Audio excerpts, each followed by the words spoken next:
जय श्री राधे कृष्ण सकल कृष्णप्रेमी भक्तबृंदगणके जानाচ্ছি राधे राधे।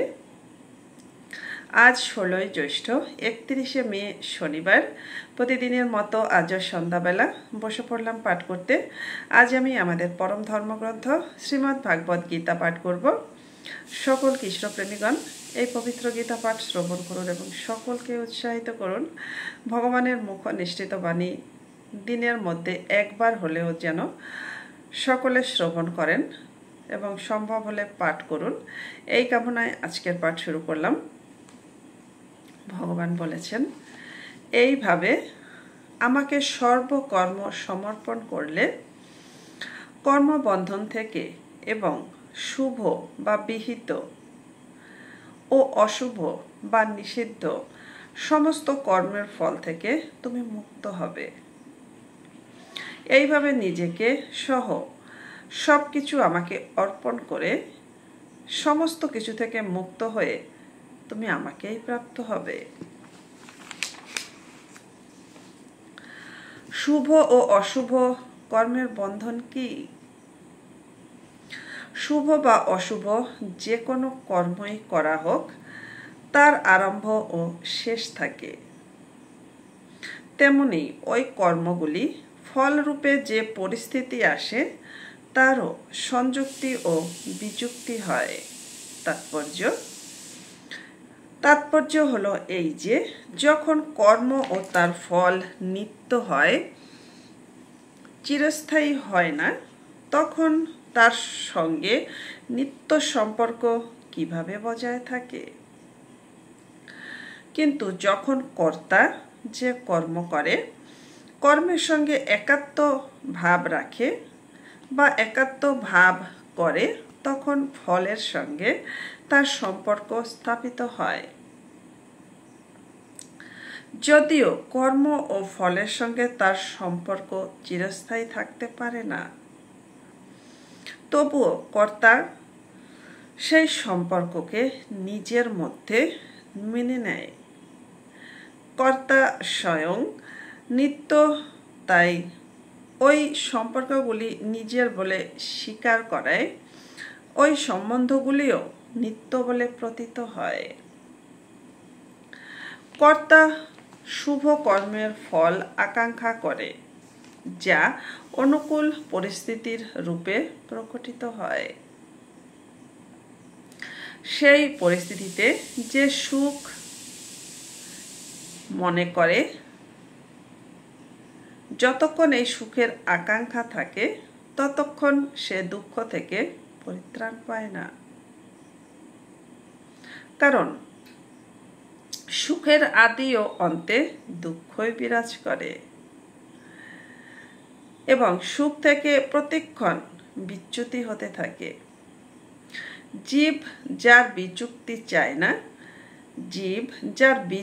চায় না তাকে একদিন না একদিন হারাতেই হয়। এই হলো নিয়ম।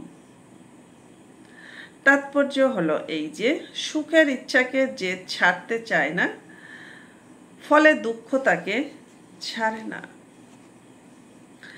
জীব যখন প্রভুর কাছে নিজেকে সমর্পণ করে তখন সাক্ষাৎ পরমাত্মার অংশ হওয়ায় পরমাত্মার সঙ্গে তার সত্যই অভিন্নতা হয় এবং শরীরের সঙ্গে ভ্রমবশত মেনে নেওয়া সম্পর্ক দূর হয়ে যায়। সে তো প্রথম থেকেই পরমাত্মার সঙ্গে অভিন্ন ছিল, শুধু নিজের জন্য কর্ম করার জন্যই এই অভিন্নতা অনুভূত হচ্ছিল না। এবার নিজের সঙ্গে কর্ম ভগবানের সমর্পণ করায় তার নিজের জন্য কর্ম করার প্রবণতা দূর হয় এবং স্বাভাবিকভাবে তার প্রেম প্রাপ্তি হয়। ভগবান এটিকে এখানে বিমুক্ত মামু পৈশ্যসী বলে জানিয়েছিলেন। জীব যখন নিজেকে ভগবানে সমর্পিত করে দেয় তখন তার কাছে যেসব অনুকূল প্রতিকূল পরিস্থিতি আসে তা সব দয়া এবং কৃপারূপে পূর্ব পর্যবসিত হয়ে যায়। তাৎপর্য হলো এই যে তার সামনে যখন অনুকূল অবস্থা আসে তখন সে ভগবানের দয়া বলে মনে করে, আর যখন প্রতিকূল অবস্থা আসে তখন তার মধ্যে ভগবানের কৃপা দেখতে পায়। দয়া এবং কৃপার মধ্যে পার্থক্য হলো এই যে ভগবান যখন ভালোবেসে স্নেহ করে জীবকে কর্মবন্ধন হতে মুক্ত করেন তখন তাকে বলা হয় দয়া, আর যখন শাসন করে তর্জন করে তাকে পাপ মুক্ত করেন তখন তাকে বলা হয় কৃপা। এই রূপে দয়া ও কৃপা করে ভগবান ভক্তকে সবল ও সহিষ্ণু করে তোলেন। ভক্ত কিন্তু দুই ব্যাপারেই প্রসন্ন থাকে, কারণ তার লক্ষ্য সেই অনুকূলতা বা প্রতিকূলতার দিকে থাকে না, থাকে ভগবানেরই দিকে। তাই তার কাছে ভগবানের দয়া ও কৃপা দুই রূপে দেখা যায় না, তা একই রূপে প্রভাসিত হয়। যেমন বলা হয়, লালনে তারণে মাতু না কারণ্য যথার ভাগ্যে তদ্দেব মহেশ্বস্য নিয়ন্তর গুণ দোষয়। বালককে যেমন পালন করায় বা তাড়না করায় মায়ের কখনো অকৃপা হয় না, সেইরূপ জীবগণের দোষ গুণ নিয়ন্ত্রণকারী পরমেশ্বরেরও কখনো কারোর উপরে অকৃপা হয় না।